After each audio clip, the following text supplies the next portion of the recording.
रायगड़ार अधिष्ठात्री मां मझी घरियाणी दानहुंडी खोली 3 मास पर हुंडी खोली बेले एथिरू बाहरी पुला पुला टंका टंका सांगको विदेशी मुद्रा मिली हुंडी बाहरी 30 रु अधिक विदेशी टंका गणति बेले हुंडी बाहरी 53 ग्राम सुना 2 किलो 392 ग्राम रूपा यह सांगको पुला पुला टंका।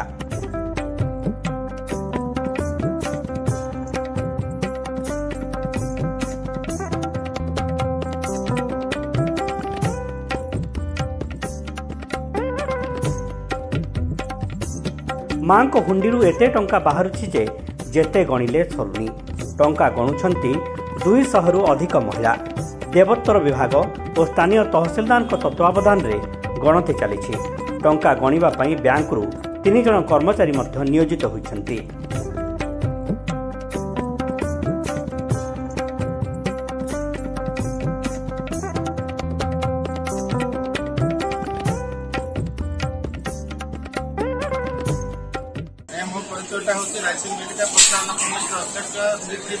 मंदिर रायगड़ा जिला आज जो गणति कार्यक्रम स्टार्ट होती 9टा 9:30 भितर आरंभ होला।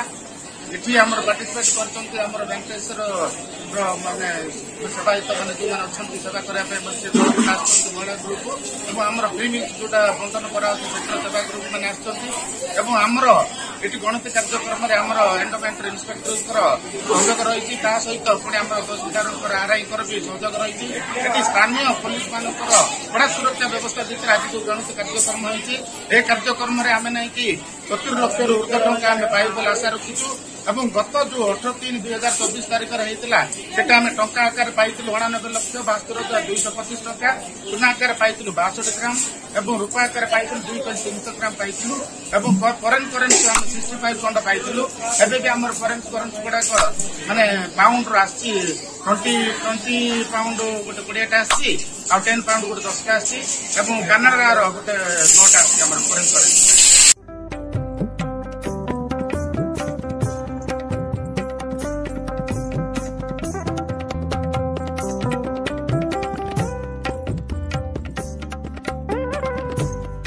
मझी घरियाणी मंदिर दानहुंडी 3 मास पर खोली देवोत्तर विभाग स्थानीय तहसीलदार तत्वावधान रे पुलिस कड़ा सुरक्षा बलय मध्य मंदिर परिचालना कमिटीर कर्मकर्ता माने उपस्थित थिले।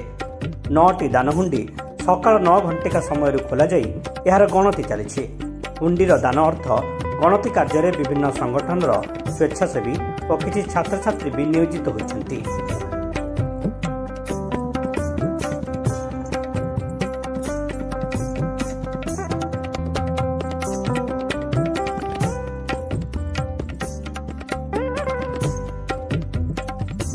चलित थर 70 रु 80 लाख टंका मिलिबो बोली आशा रखिछि मंदिर कमिटी। गत 3 मास तले अर्थात मार्च 18 तारिख दिन मंदिर परिसर रे थिबा समुदाय 9टी दान बक्सरु नगद आकार रे 89,72,225 टंका सुना 62 ग्राम रूपा 2 केजी 300 ग्राम और विदेशी मुद्रा 66 अचल 2000 टंका 3टी 500 टंका 6टी हस्तगत होइतिला। এই অর্থকু यूनियन बैंक मुख्य शाखा जमा कराजिबो। এই অর্থରୁ ମିଳୁଥିବା ସୁଧରେ ମନ୍ଦିରର ପାରିପାର୍ଶ୍ୱିକ ଉନ୍ନତି ସାଙ୍ଗକୁ ମନ୍ଦିରକୁ ଆସୁଥିବା ଭକ୍ତଙ୍କ ସୁବିଧା ପାଇଁ ଖର୍ଚ୍ଚ କରାଯିବ।